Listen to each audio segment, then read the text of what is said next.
喺我身旁呢一部咧就係消防處喺2019年第4季引入嘅水下遙控機械人啦。佢就係由天津科學園區一間海洋設備製造公司研發同埋製造嘅。咁佢最大嘅工作深度咧去到300米嘅。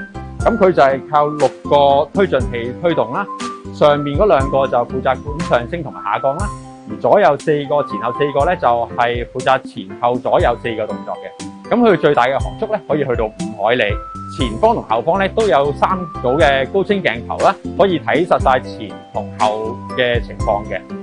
咁另外佢亦都有5盞4000流明嘅照明燈組啦，咁可以喺一啲黑暗嘅環境提供照明嘅。另外喺搜索方面，佢最重要嘅功能係有一個多波速嘅聲納。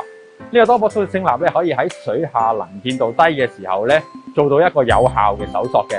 佢嘅搜索範圍可以去到100米嘅。今年嘅7月啦，咁喺土地灣有一宗有人墮海失蹤嘅事故嘅。咁當時有一位男子咧就玩四立板嘅時候墮海失蹤啦。咁我哋即刻就調派水下遙控機械人到現場協助搜索嘅。由於當時嘅水下能見度低啦，咁我哋就利用咗佢嘅聲納搜索功能啦，好快就可以喺水深11米嘅環境揾到一個目標物。